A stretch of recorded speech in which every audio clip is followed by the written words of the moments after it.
Hello, good evening. I hope everyone's having a very good Friday. The sounds today of children playing outside and my coffee machine. Terrific sounds indeed. I saw on this Good Friday a mother and daughter paint on a wall in the next house, next condominium, pictures of mobile phones, of a little girl, flowers. So let's get started with today's edition of the fast-moving Ghost Caboose. Oh yes! With The Hanged Man, Le Pendu, number 12 of the major Arcana. And I think this is a nice symbol to have the light shining, not from the head of the reader, as I'm not reading anything. We're supposed to be the mirror, if we're interpreting this in the Jodorowsky style. And I would like to introduce a second member to today's Friday party of Marseille Tarot, the High Priestess, who in this terrible camera isn't well defined, but she's the accompaniment of the hanging or the hanged man. And given that she's got number 12, the hanging man is, or the hanged man is number, the High Priestess is number 2, hanged man is number 12. They both go hand in hand. And I feel the hanged man kind of steals off the hard work of the High Priestess. Okay, give me 1 second. So, what does Jodorowsky have to say about this from the way of the tarot, the spiritual readers in the cards? He starts off, and I'll start my coffee machine. What a wonderful sound. The Hanged Man, Arcanum 12, corresponds to the second degree of the decimal series. I forgot to read the subtitle here. Halt. Meditation, Gift of the Self. The Hanged Man, Arcanum 12, corresponds to the second degree of the second decimal series, the equivalent of the High Priestess in the first series. Like her, he indicates a state of accumulation, arrest, and reclusion. Like the High Priestess, he has exiled himself from the human world, to which his only bond is the rope that attaches him to the flesh-coloured lintel between the two trees holding him up. We have seen that starting with Arcanum 11, so here we go. Forza, or strength, the woman holding the lion's mouth potentially open or closed, signifying strength. So that's number 11, another accompanier of the Hanged Man. Where have I got to? We have seen that starting with Arcanum 11, all the numbers are going to complete a descent towards the source of the original force in the abyss of the unconsciousness. So transcendence in this case is going down. The Hanged Man obeys this attraction towards the bottom, and through his accumulative nature, the High Priestess, receiving, blue, he expresses it by a complete halt, suspended upside down with his hair diving towards the depths as if to root itself there. I suspect with how we talk about coronavirus, some people say it's a collapse, permanent state of collapse, which is quite a helpful way of thinking about it. Other people may feel they themselves swinging, hanging. We use the word hang a lot to talk about waiting or dismissal, to be hung up on. I'm hung up with the problem, I think we say. I'm not going to hang around here all day waiting for you. It's some idea of incompletion with the pendulum. If the High Priestess was incubating, the Hanged Man is incubated. He has entered gestation to create the new being. 2, according to Jodorowsky, is the numerological symbol of potential, but not realization. I'm going to read that again. If the High Priestess was incubating, the Hanged Man is incubated. He has entered gestation to create the new being. We find here again the symbolism of the egg present in Arcanum 2. Sorry, 1 second, I just need to check I'm recording. I am. So more eggs going on. I think there are 2 eggs present in the Marseille tarot. One is in the world, 21, and one is in the High Priestess, who has it to her side. Oh, she's there. Okay. If the High Priestess is the mother, the Hanged Man is the son. We can imagine the Hanged Man in gestation in the egg of Arcanum 2. Suspended between heaven and earth, he is waiting to be born. The position of his legs is slightly reminiscent of that of the Emperor. One is stretched out fully, while the other is bent. Think of Shiva's dance, the dance of Shiva, where one foot is curled behind the other. This is very prominent in all depictions of the Hanged Man, which I have a few different ones here. They are all quite different, but all of them I'm going to show you have the twist of the leg curled up. I feel this is almost a cheekiness of the Hanged Man. I always feel the Hanged Man has got a sort of impassive gaze. That signals a bit of cheekiness. We say in Portuguese, malandro, like naughtiness or kind of smugness. This is the Swiss deck, what is called the Swiss deck. Then we have the prior to the Marseille, an earlier Marseille deck. Oh, there we go. He's looking less dynamic there, more still. In the Swiss deck, he really appears to be moving with a certain momentum of the head, with the weight sort of dangling lazily. Crowley's deck of the Book of Thoth is very static. It appears to me, at least. Very static indeed, and quite harshly geometrical. I'm really not good with the Book of Thoth and with Crowley, so anyone who can contribute more to this, please do. And then finally we have Rider-Waite-Smith. Now, how's that looking? Radiant. There's a kind of halo going on.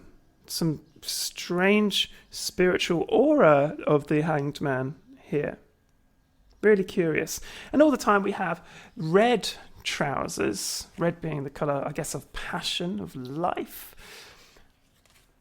Yet in Jodorowsky's view, to his mind, the man was supposed to be wearing deep blue trousers, which isn't possibly as receptive as a light blue. So back to Jodorowsky. Let's have some coffee.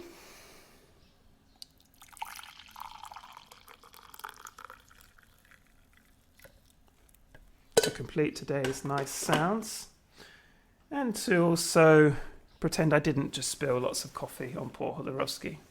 It's fine. He would know that I've been at work if he saw this copy. I've had things fall off the tables, flying across the room, but never coffee on the page. Oh dear. I'm sure he'll forgive me. The Emperor's crossing of the legs is dynamic, with one foot thrust forward, ready to move into action. But the Hanged Man, to the contrary, is folding one leg behind the other to better immobilize himself.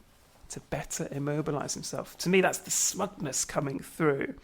Even his hands, the symbol of the ability to act, are crossed between his back. He's doing nothing, which is a wonderful paradox. Doing no thing. Mindfulness is said to be a kind of mindful or acknowledged doing nothing. It's impossible to really do nothing, nor is he making any choices, but he's chosen to not make a choice, of course. Keywords: sacrifice, halt, not choosing, gestation, fetus, meditation, gift of the self, depth, upside down, to wait, delay, suspension, rest. On both sides of this figure, we see branches that have been cut, sacrificed. For this spiritual or material birth in preparation, a pause is necessary. This can be the pause prompted by an illness, just as much as it could be the pause one freely consents to make in meditation. It could also be the pause of aggression. Passive aggression is often a really devious and clever way of attacking, like Alexander Pope says, to damn with faint praise, like an underhand punch or a punch under the table. But it's a slow aggression, I think, passive aggression, extremely pernicious, extremely dangerous, and can be very hard to work with. And I feel there's some pausing going on in a certain way with the hanged man that seems rather confrontational. So the pause can be prompted by an illness just as much as it could be the pause one freely consents to make in meditation. On a spiritual plane, the hanged man has stopped identifying with the comedy of the world and his own neurotic theatre. He offers the worries of his ego as a sacrifice to his inner work. In this sense, his fall is an ascent. I read that again. He offers the worries of his ego as a sacrifice to his inner work. In this sense, his fall is an ascent. So it reminds me of a phrase whose origin I don't know, the idea to fall upwards, falling upwards. I'm curious as to where the blood is here. If it's not with the trousers are differently coloured as opposed to all the other cards that are presented. Where is his blood? It doesn't appear to be in his head. If you receive this card inverted, so you can receive a card inverted or normal, either facing you or not facing you. If you invert the card, where is the blood in his head? One striking thing is this card doesn't seem to have much cultural background for contemporary players of the tarot. We don't think of hanging so much. We might think of public executions, which of course still occur. I'm thinking of Charles Dickens, who was disgusted at seeing these hangings in Victorian London, being put off his food. But there's not much precedent, and the history of it is actually really, really interesting where this comes from, because there's a big tradition of depicting hanging men for a very specific reason. But I'll leave that as a little cliffhanger for now.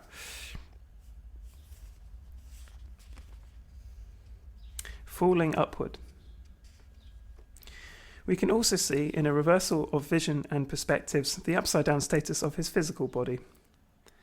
And I'm going to just put him round to his right-wrong position. There's something essentially necessarily wrong in the hanged man. It needs to be wrong for it later to be right. Of course, it's got to get much worse, because we've got, a simplistic reading of the Nameless Arcanum number 13 would be, it's wrong, it's bad, it's horrible, it's unpleasant. Of course it is, but as they say, and have been saying a lot recently, it's got to get worse before it gets better. So implicit understanding of disease is needing to go through a necessary difficult passage. The upside-down status of his physical body, the intellect has been thrown down, and the rational has ceased dominating behavior. So this could be a sublime inversion of everything you know to be true. The hanged man is the sublime inversion of everything you know to be true. Your head, what you consider to be true, is toppled and brought down, made humble. The intellect has been thrown down and the rational has ceased dominating behavior, while the mind makes itself receptive to profound inner wisdom, as shown by his dark yellow hair. This is certainly not a view shared. Boethus, I don't know much about Boethus, but a Roman philosopher, I think, believed the head is the ascent to man, to God, represents our holiness.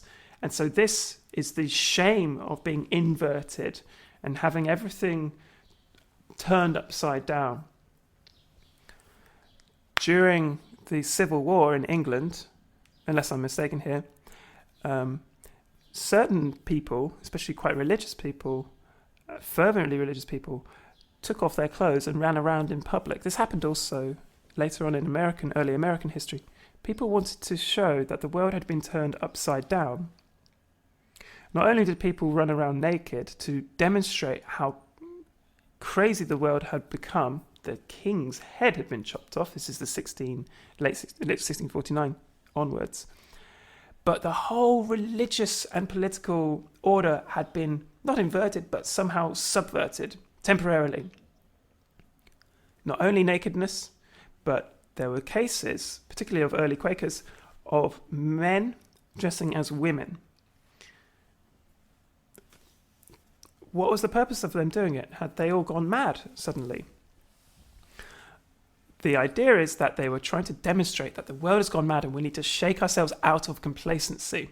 At this time of crisis in England, many people just didn't want to know. They wanted to resume as normal and just get some sense of comfort, which is, of course, understandable, but possibly an opportunity lost for many people. Our point of view on life changes. We disconnect from a view of the world inherited from childhood with its retinue of illusions and projections to enter into its singular essential truth. Seen photographs of yourself when you're younger. How on earth? Why did I wear that? It's really hard to do justice to the past and really almost forgive the past sometimes. Seen from this angle, the hanged man. Seen from this angle, the hanged man will often send us back in the reading to an understanding of the subject's ties with his or her family tree. So we have a little kind of tree going on, the two poles here with the severed stems, severing yourself from the family potentially. The position of this figure with his head at the bottom brings to mind that of the fetus in the maternal womb. And it can prompt the tarot reader to question the person for whom the cards are being read about the circumstances of his or her gestation or birth, or about any traumatic pregnancies the person may have had in the past. It would be physiologically wrong if you weren't inverted in the womb. Of course, many cases where child experiences many problems with their health later in life because their head was turned up or slightly the wrong way in the womb. We enter the world with our heads down.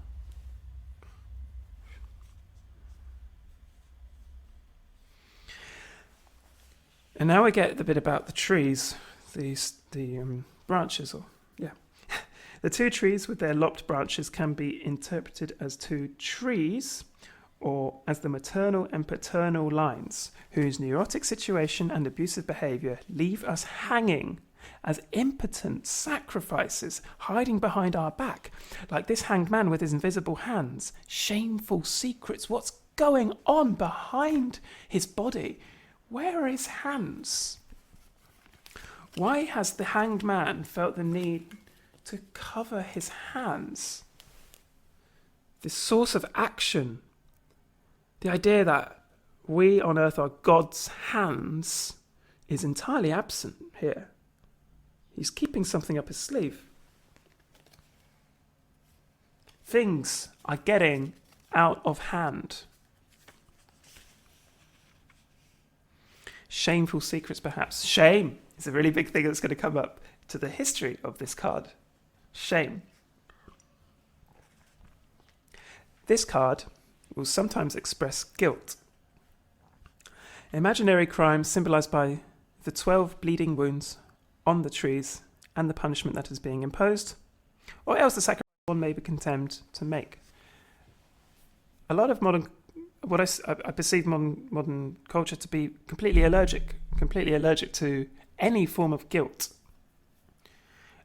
I think that's really problematic because once you start talking about guilt, people say, "Wait, how dare you do that? How dare you impose this on us? This is a whole language and ritual of the church that we have managed to get out of us. The woodworm is sent out."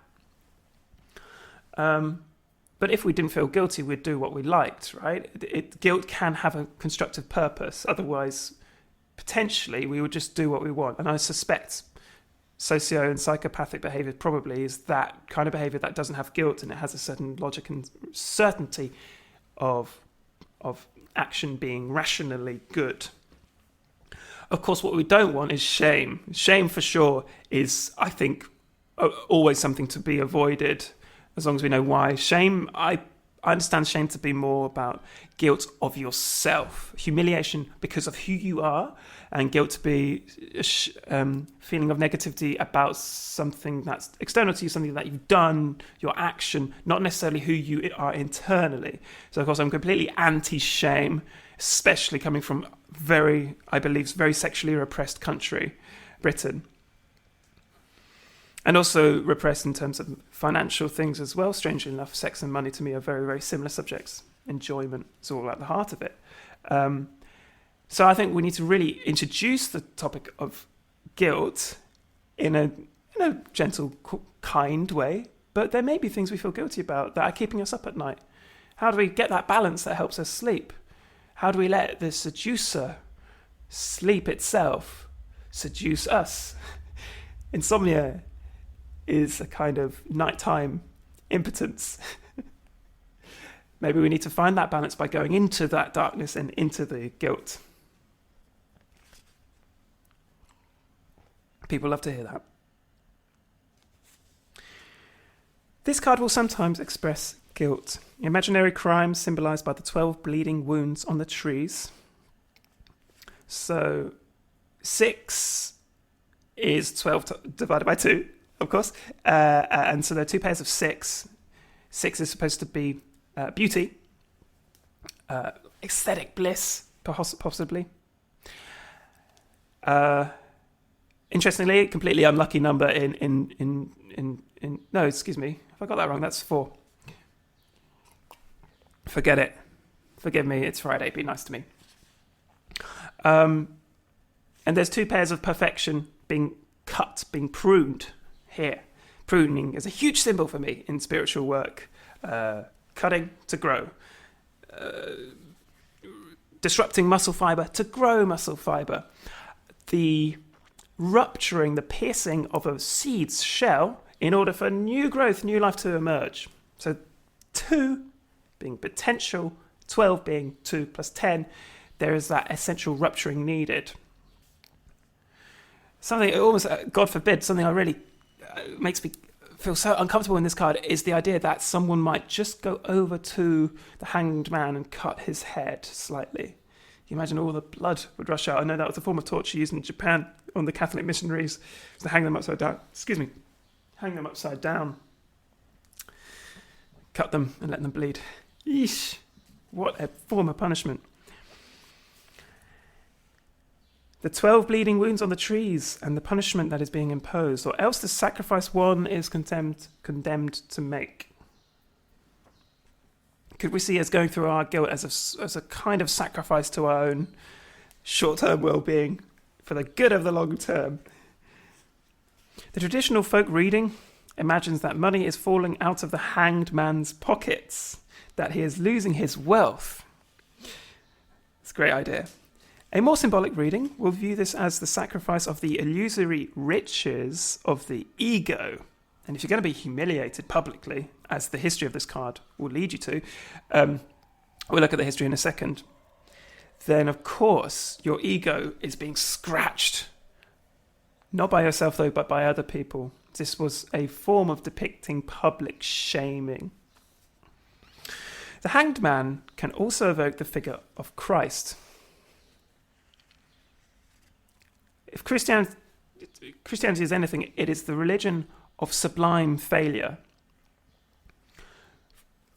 to one degree.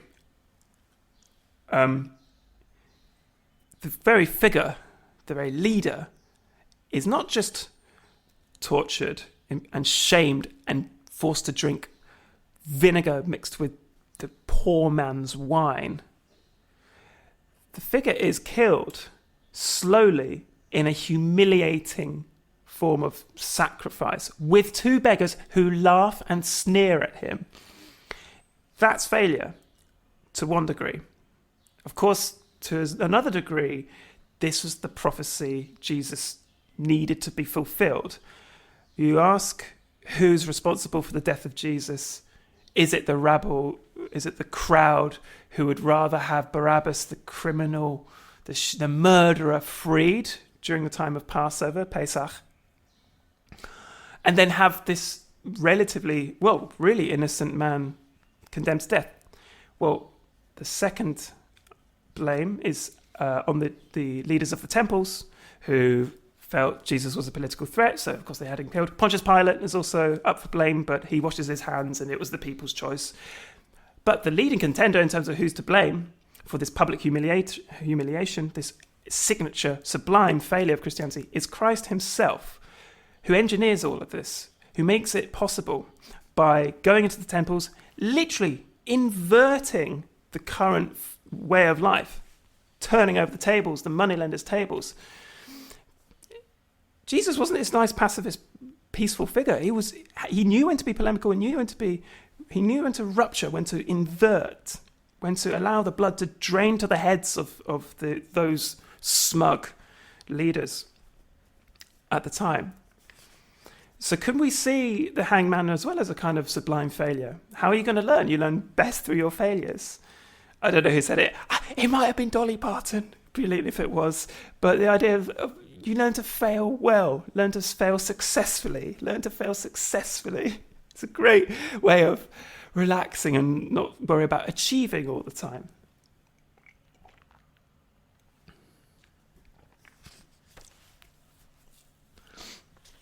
Where were we?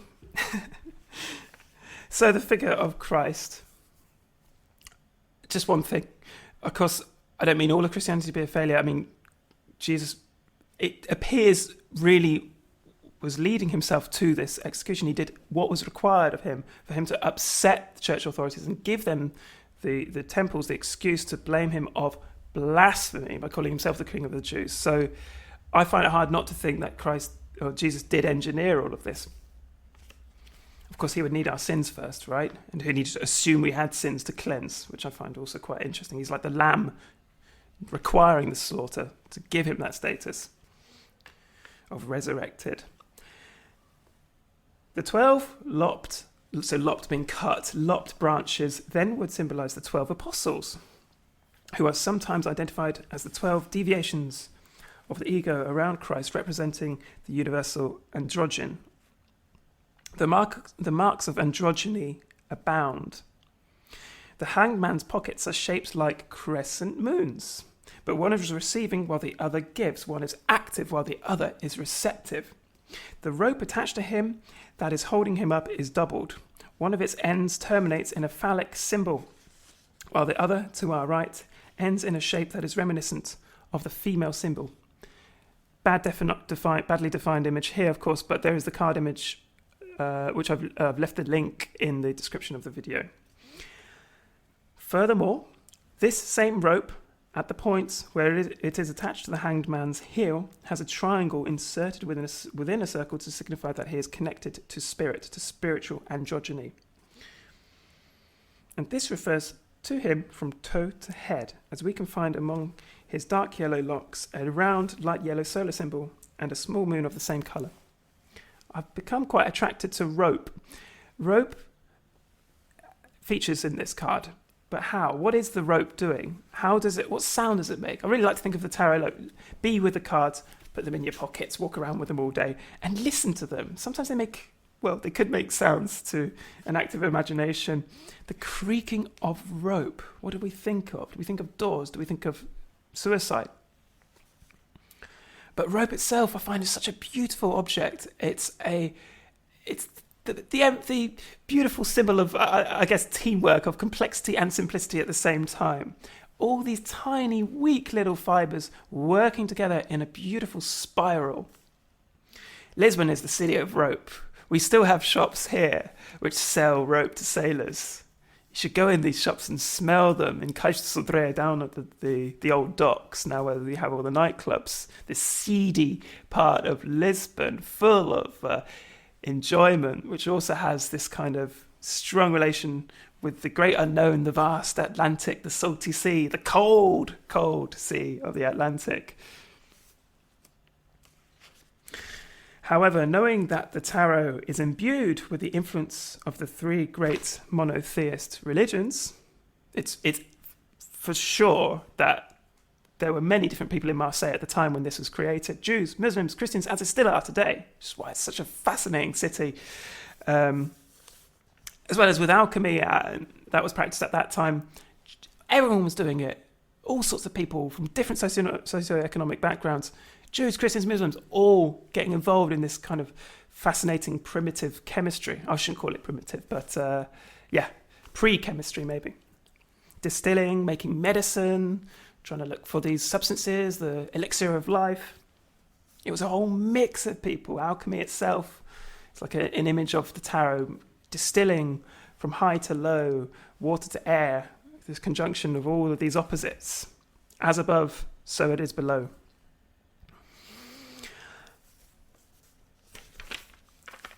Knowing that the tarot is imbued with the influence of the three great monotheist religions, we can also see an allusion to the Kabbalistic tradition and the 10 sephirot of the tree of life in the 10 buttons of the hanged man's tunic, the sephirot being manifestations of God.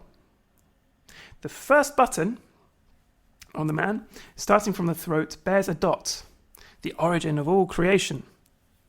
The next 4 alternate between an active element and a receptive element. The 6th button, which corresponds to the sephirot Tiferet, takes the form of an 8-rayed sun, perfection of the beauty uniting all the other elements. This is again followed by a receptive element and an active element, followed by a 9th button bearing a moon and a 10th on which a square, the symbol of the earth, has been inscribed. The hanged man's meditation gives him access to the universal wisdom that rests within him. I just can imagine going up to this hanged man and going up to someone meditating, for example. Just imagine, hey, where's my money? Or, hey, you told me you're going to do this thing. And then all I get in return is this passive aggression. I mean, it's aggression, but it's a really annoying, irritating version of it. It's like a little worm that buries or burrows in your consciousness. So we come to the section in a reading. What would it be to receive this and to give this? This card indicates a moment of suspension that we can turn to our advantage for refining our plans in greater detail. So it's necessary passivity, mulling it over. You got a problem? Sleep on it. The body knows what to do. Self-knowledge. I like this bit. That a moment of suspension that we can turn to our advantage for refining our plans in greater detail. Top stuff there from Jodorowsky. And inner work. Self-knowledge and inner work. I think in conflict resolution, sometimes there's these periods where you mull over, you work on something, you thresh it out, like getting corn and like bashing it and really working with the problem, and then just leaving it, letting the dust settle and see what happens. In Quaker language, that would sort of allow the light in, or see what God has to say. See how these things just mysteriously work themselves out, strangely enough. I don't think you need to get metaphysical about this at all, or even talk about God. I think there's just some subconscious processes that just work really well when you give them a little bit of air. It can also refer to a block or an inability to take action. So you could get addicted to this supposedly heightened passivity. Often this card will let us know that the time is not right for making a decision, that the situation or our own view needs to ripen further. The hanged man can be literally seen as the mirror or reflection of Arcanum 21, the world, the culmination, this succeeding, the orgasm, the nerve center of the tarot, the clitoris. The world in which the position of the legs is similar. There's still a playfulness in the position of the legs in the world, kind of, but it's much more playful. It's less passive aggressive, the way I see it. But the woman at the heart of the mandorla, so like the almond shape of the world, the clitoris, I should say, vaginal shape of the world, this sort of petal or diamond, the mandorla. The woman is dancing. like Shiva. Whereas the hanged man is at a complete standstill. That's not true for sure in the Swiss deck, where he appears to be much more swinging like a pendulum, but definitely true in the Crowley deck. It's really, really, really static. And not so much in the Rider-Waite-Smith, where there's some sort of brilliance from the head, which indicates some kind of movement. But for sure, very static in the Camoin deck. I don't know how to pronounce that deck, but this is the earlier than the Tarot de Marseille one we were reading. He represents the immobility that is complementary to movement, the fetus in the maternal womb, or even the profound contact with the self that gives birth to all realization in the world. To certain Greek thinkers, movement was impossible. How could an arrow move if an object is supposed to be staying in one place at a time? If we're supposed to register where an item is, how is it possible that movement happens? There's also the uncertainty principle of Heisenberg, where as soon as you find where a molecule or an atom is, it's already moved. There seems to be some quite divine paradoxes at the heart of movement, which I haven't really well explained. And Valentin Tomberg, or Anonymous, as the author of the text is supposed to be, Valentin Tomberg, wrote Meditations on the Tarot, spends a lot of time discussing gravity, which is worth checking out in this free. You can get the PDF of this book, Meditations on the Tarot. Where's gravity in all of this? Can you hear gravity in the creak of the rope? I'm going to take these two away now. Just the hangman by himself, because he is by himself. There's no one around, apart from the branches.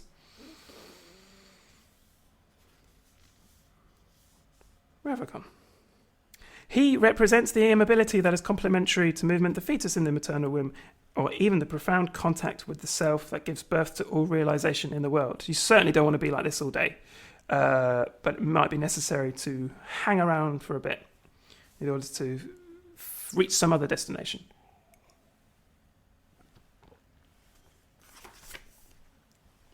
And if the hanged man spoke, what would he say? Start quote from the hanged man. I am in this position because I wish to be. That's great. I really, really agree with Jodorowsky's interpretation. Letting the hanged man speak. I want to be here. I'm happy. Look at his expression. He seems all right. He seems rather content. You know that little smile, that little twist at the end of someone's lips when they are playing a joke on you. And you don't know what it is, but they have that knowledge. That knowledge is delicious to the joker. I'm in this position because I wish to be. It is I who cut off the branches. I have freed my hands of the desire to seize, to own, to cling. Without abandoning the world, I have retired from it. Retire, it's interesting when you go to a cash machine here in Portugal, you are told to, in Portuguese, retire, retirar, retire your card. I don't know, makes me smile. Retire your card, but tirar is to pull. So it's like re-pull, or really pull your card out. They don't say retirar to stop working at the end of your adult life, or towards the end of the adult life. To retire in Portuguese is to reform, reformar. So reformado, I am reformed. So often you get people saying accidentally, oh, I'm reformed, which makes you think, like, gives the impression that an older person has just left prison. Of course, you have to tell them, no. In English, you have re-pulled yourself, or really pulled yourself, retired yourself. It's really cool, though, that in Portuguese people, this is kind of off topic, but people who have finished their working life reshape their lives. So this lovely idea, I am reformed, I'm a chrysalis that has blossomed into a butterfly.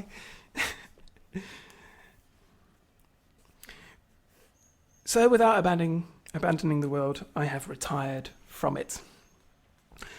With me, you can find the will to enter the state where the will no longer exists, where words, emotions, relations, desires need no longer bind to you, or needs no longer bind you. To detach myself, I have cut all bonds save the one joining me to consciousness. Detachment is absolutely essential to any form of any self-awareness, but also to comedy. Jerry Seinfeld is someone who observes the world. He's detached himself, like taking a limpet or a seashell away from the rock, looks around him, and then comes back and teases the world. Classic thing I always feel about Margaret Thatcher, and can definitely be applied to Donald Trump, is they don't have conventional, or at least they don't have very strong senses of humour. They have no detachment from what they think they know is true. Therefore, be aware, be careful of those people who have no senses of humour, who at least don't want to seem to laugh. They are lacking that essential detachment from their own ideas of themselves. They have no irony in their essence, which is, of course, what leads to fundamentalism. This fear of contradictions, which leads to people to literally believe, let's say, the words of this or that thing. Could be anything. Could be the tarot itself. Could be the Bible. Fundamentalism is a plague, and it's in loads of corners of quite unexpected parts of life. To detach myself, I have cut all bonds save the one joining me to consciousness. I have the sensation of eternally falling toward myself. I am looking for myself through the labyrinth of words. I am he who thinks and who is thought. I am not my feelings. I observe them from an intangible sphere where peace alone reigns. At an infinite distance from the river of desires, I know only indifference. I am not my body, but the one who dwells inside it. He's experiencing the shell of the body and the strange spirit which exists there. Spirit, I mean metaphorically. When Jesus is on the cross, I think this is in Matthew, he suffers, he dies slowly, and he dies by expiring, breathing out, and according to the King James Version, he yields up the ghost. He yields up the ghost. He gives up the ghost in modern translations. So yield is like an active retiring. You're consciously pushing out something to give up the ghost. Yielding is a very noble, very heightened and literary version of the word give. So this is passivity which is very active.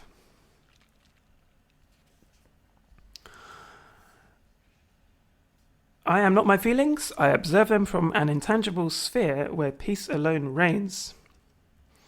At an infinite distance from the river of desires, I only know indifference. I am not my body, but the one who dwells inside it. Think on this. You were not... you didn't have a choice about your body, right? I mean, you can choose to make it better. Or, I don't know, more streamlined, more firm, more controlled, more toned, muscly, hairy, whatever. But you never sat down and thought, okay, I'm going to be, personally, a skinny, lanky, white, pasty, bony English guy with angular features with a huge nose. You know, that I can't see this as anything but alienation, essential alienation. There's no way around this. So bodily shame, personally, is misplaced self-awareness, if that makes sense. It's the idea that it's you, but it's not really. You haven't chosen the body. It's profound alienation I experience, I feel, in just owning a body. And I can't help thinking that it was given to me, although I really love to avoid metaphysical ways of understanding this. It just seems like this is a donation. Well, I didn't do it. It's given this thing, okay? I just do my best with it. So giving up the ghost, just sort of allowing the consciousness of who you could be. You could be anyone. You could be, maybe, who knows, even an animal or this lamp. Maybe you could be the lamp. You can imagine being the lamp. Wonderful poet Francois Ponge talked a lot about He was a scientist, but he also empirically tried to experience things from the perspective of other of objects. He talked about leaves shitting in the autumn, endless verbiage, constantly saying the same thing. Oh my God, it's so boring to hear all these leaves shitting, sort of besmirching our landscapes. He's very playful. He's all doing play with these objects. I am not my body, but the one who dwells inside it. So there still is this kind of essential human or spirit. To reach myself, I am a hunter who sacrifices his prey. I find burning action in infinite non-action. So the time again for not the most fun part of the reading is where I just recite what Jodorowsky views to be the traditional interpretations of these cards, and it's just usually a block of words that's been the traditional interpretation. So we have halt, waiting, immobility. The moment to act has not come. Like there when you play music, especially in groups, you know there's a sense that you're not always supposed to be there playing. Sometimes it's just good to step out. You just feel it. And you do that in order to celebrate the group. The group sings, not just necessarily your other fellow musicians. It's the body itself, the human machine collective. To conceal something. I believe in Kabbalist thought. There's this real idea that God has deliberately hidden, and it is, to use the language, himself from the world. God's deliberately taken a step back. Why? That's an interesting question. Self-punishment. Fetus in gestation.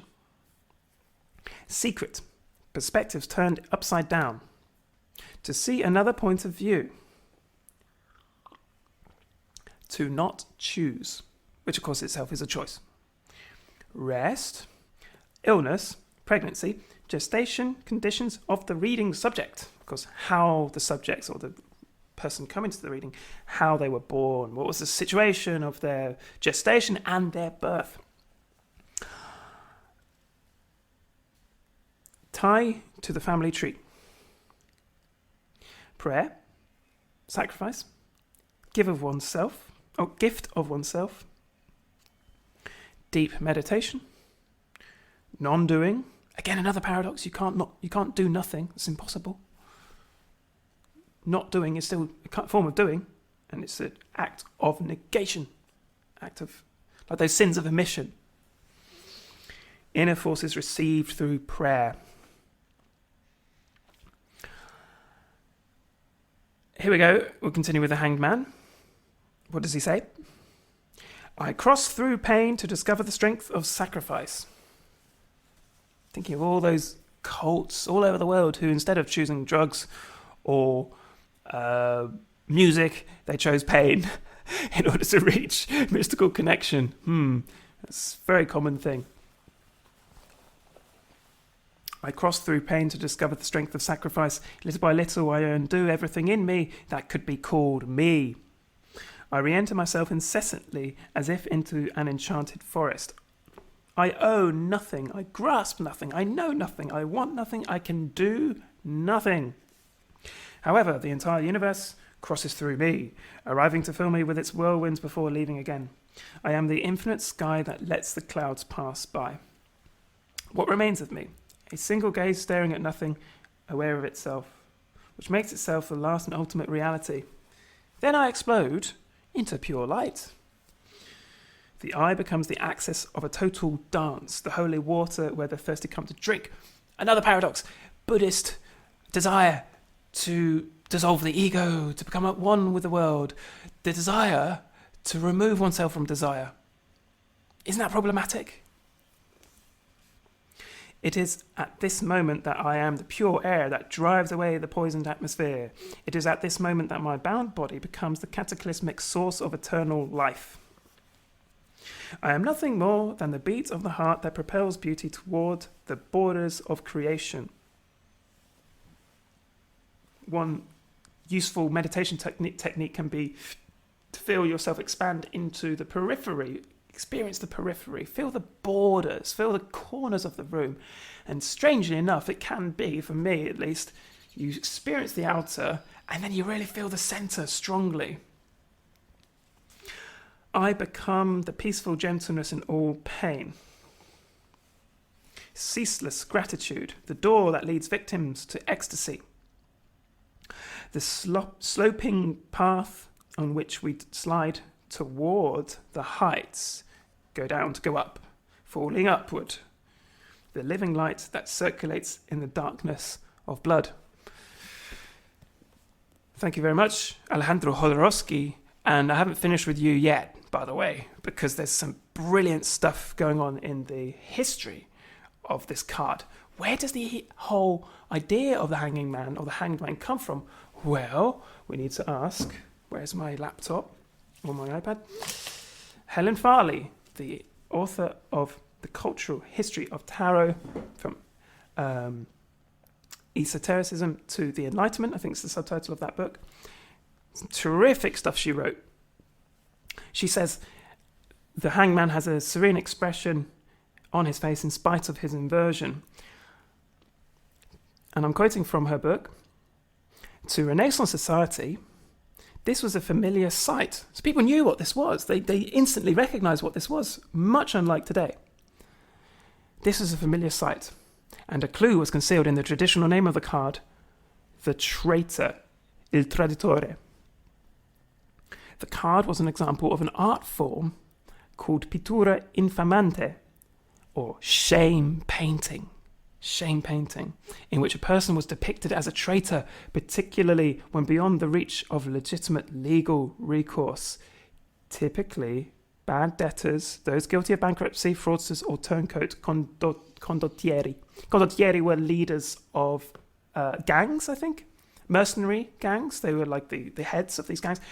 So, what's the word again? Pittura infamante, shame painting, was a public display of shaming particular criminals who the governing authorities couldn't punish for certain reasons. Maybe they were punished in absence. That's how I understand it. And these depictions of hanging people with men identified, their names identified, usually men, they were in public. In public, you'd see these in Renaissance Italy. And no doubt you probably still can. So, the pittura infamante were a means of trying to regulate human behavior by using shame. And it is no surprise that Renaissance Italians also invented other means of exploitation, which included the dunce cap, right? The dunce cap. Imagining a schoolboy sitting in the corner wearing a dunce cap. Horrible stuff indeed. Stocks. So, waiting in stocks in the village, having eggs and tomatoes thrown at your face. And a word I know because of that Italo disco song, charivari, charivari, charivari. Charivari, fascinating, were these informal public gatherings, processions, involving rough music. Italians still do this in their windows today, where they get saucepans and they bash them, they throw saucers out the window and just let it crash. But the charivari, just read this today, were these ways of publicly shaming members of the community in these huge throngs of people, these sort of fake processions. Fake because they weren't really holy. They were a way of adjusting the people that had ill society. So there are many ways of shame being a component of controlling society in a law and justice sense. But how did this come about? How did the hanged man become associated with traitors? Because it had to come of something. It couldn't come out of thin air. We don't do this nowadays, of course, but this was prime meme at the time. So, Boethius, I don't know if I'm pronouncing his name properly, Boethius, I think he's this Roman philosopher, was the indirect source of this practice, according to someone called Paul Husson. So in Boethius's, that's hard to say, Boethius's book or text, De Consolatione Philosophiae, dear me, Philosophiae, Boethius described the human race as holding its head high to seek the divine, and warned against letting the head sink lower than the body, and consequently away from what is holy. On a day such as today, it's very hard for me to read this emotionally, given the history of anti-Semitism in Europe. But this was known as a Jewish execution, to hold someone to shame like this. So, of course, today being the start of Pesach or Passover, my name comes from this word, Pascal, comes from Easter. The idea of the angel passing over the houses of the Jews. This form of torture, form of execution, was called Jewish execution, the hanging by the feet with the head closest to the ground. The shame of the victim was heightened by simultaneously hanging 2 dogs from the gallows. The purpose was to try and force a pre-mortem conversion. And the new Christian, they were literally called new Christians, novos cristãos, here in Portugal, the equivalent of conversos in Spain. The new Christian would be humanely beheaded for his trouble. So you get killed, but before you do so, opportunity to convert, because the Christian couldn't imagine anything worse than being condemned to a life of permanent hellfire.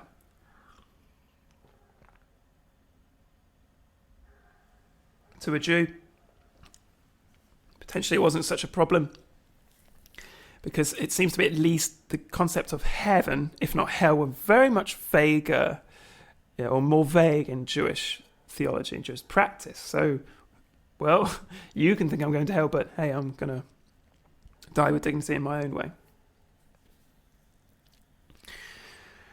As Jews were thought to have betrayed Christ, resulting in his crucifixion, this practice became associated with treachery.